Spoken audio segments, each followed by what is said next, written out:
Assalamualaikum warahmatullahi wabarakatuh. Perkenalkan saya Irde Syeka Imran dan teman saya Wetin Ridio yang pada hari ini akan menjelaskan mengenai tugas akhir mata kuliah Psikologi Kesehatan terkait pemanfaatan modifikasi perilaku dan promosi kesehatan untuk meningkatkan penggunaan BPJS Kesehatan di Indonesia. Kesehatan adalah hak dasar yang harus dipenuhi negara untuk warganya. BPJS sebagai program jaminan sosial dirancang oleh pemerintah Indonesia untuk memudahkan akses layanan kesehatan yang terjangkau bagi seluruh warga Indonesia. BPJS hadir untuk memudahkan akses kesehatan dan memberikan solusi finansial bagi mereka yang membutuhkan. Penelitian menunjukkan kualitas bahwa penanganan BPJS ternyata berpengaruh secara signifikan terhadap kepuasan masyarakat. Namun, nyatanya, walaupun masyarakat merasakan manfaat dan kepuasan, masih banyak masyarakat lainnya yang lebih memilih obat herbal disebabkan oleh tradisi, kepercayaan, faktor wilayah, dan juga tetap urusan biaya. Hal tersebut dibuktikan oleh data terbaru BPJS Kesehatan 2024 yang menunjukkan penurunan penggunaan BPJS di beberapa wilayah karena keterbatasan jangkauan informasi. Dengan memahami dinamika tersebut, pemerintah perlu upaya peningkatan aksesibilitas dan edukasi agar BPJS sendiri lebih dapat diterima dan dimanfaatkan oleh seluruh masyarakat Indonesia. Inkonsistensi dari fenomena sebelumnya tentu dapat dijelaskan oleh berbagai teori kesehatan. Pertama, terdapat teori Health Belief Model atau HBM yang menjelaskan bahwa perilaku kesehatan individu dipengaruhi oleh persepsi mereka terhadap penyakit atau perceived susceptibility. Lalu tingkat keparahan penyakit atau perceived severity, manfaat dari tindakan pencegahan atau perceived benefit, dan hambatan-hambatan yang dihadapi atau perceived barriers. Misalnya untuk perceived susceptibility dapat dijelaskan bahwa masyarakat cenderung memilih obat herbal karena percaya bahwa obat herbal lebih efektif atau aman yang mana didasari oleh pengalaman pribadi mereka. Kemudian terdapat teori selanjutnya yaitu teori planned behavior yang menjelaskan bahwa perilaku kesehatan dipengaruhi oleh sikap, norma subjektif, dan kendali perilaku yang mereka rasakan. Sebagai contoh, aspek norma subjektif yang dimiliki masyarakat terhadap obat herbal akibat pengaruh wilayah dan budaya masyarakat tersebut, atau perceived behavioral control yang menjelaskan bahwa kecenderungan masyarakat terhadap obat herbal disebabkan oleh mudahnya akses pengobatan herbal dibandingkan program BPJS yang membuat mereka harus mengantri terlebih dahulu.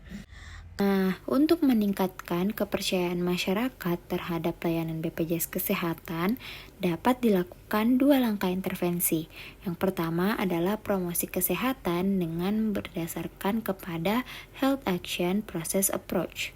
Teori ini fokus untuk merancang strategi promosi kesehatan yang efektif untuk meningkatkan suatu perilaku. Dalam hal ini, perilaku yang diinginkan adalah penggunaan BPJS yang dapat diterapkan kepada seluruh masyarakat. Teori ini terdiri atas dua fase utama, yaitu fase motivasi dan fase kehendak.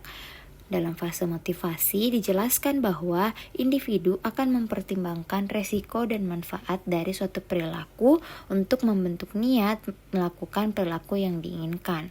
Nah, bentuk manifestasi fase motivasi itu dapat berupa usaha pemerintah dengan video edukasi ataupun penyebaran hasil wawancara pengguna BPJS yang puas ke media sosial. Sementara itu, fase kehendak menjelaskan bahwa individu berusaha untuk melaksanakan niat dan mengatasi hambatan yang mungkin dihadapi. Fase ini dapat dimanifestasikan dalam bentuk peningkatan akses dan kemudahan proses pendaftaran BPJS Kesehatan. Nah, langkah kedua yang dapat dilakukan adalah menerapkan program promosi berbasis modifikasi perilaku, yang dalam hal ini adalah reinforcement. Reinforcement berfokus pada peningkatan frekuensi perilaku melalui positif dan negatif reinforcement. Kami menawarkan saran program yang berbasis pada positive reinforcement, seperti menerapkan program insentif berupa pemberian poin reward kepada pengguna BPJS yang rutin memeriksakan kesehatannya. Hasil dari poin tersebut dapat dikumpulkan dan ditukarkan dengan produk merchandise kesehatan ataupun produk lainnya. Selain itu, reinforcement positif lainnya adalah mitra BPJS yang dapat mendukung pengobatan pasien. Tentunya setiap pasien menginginkan yang terbaik dari segi fasilitas dan dokter yang berkualitas. Oleh karena itu, dengan bekerja sama bersama mitra terbaik rumah sakit di Indonesia, BPJS dapat meningkatkan kepercayaan pasien untuk menggunakan layanannya. Selain itu, reinforcement positif lainnya adalah sistem layanan yang diperbaiki. Faktor pendukung ketidakinginan pasien untuk berobat itu salah satunya adalah karena rasa malas mengantri selama beberapa jam akibat loket pasien BPJS yang tidak banyak, juga cenderung bercampuran. BPJS dapat membuka lebih banyak loket antrian khusus yang dikategorikan sesuai dengan kebutuhan pasien. Nomor antriannya juga disediakan berbeda-beda sesuai dengan kebutuhan pasien.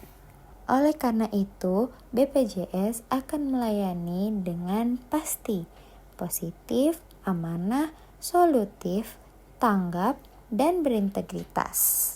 Berikut terdapat beberapa referensi yang kami gunakan dalam menyusun paper ini. Atas perhatiannya kami ucapkan terima kasih. Wassalamualaikum warahmatullahi wabarakatuh.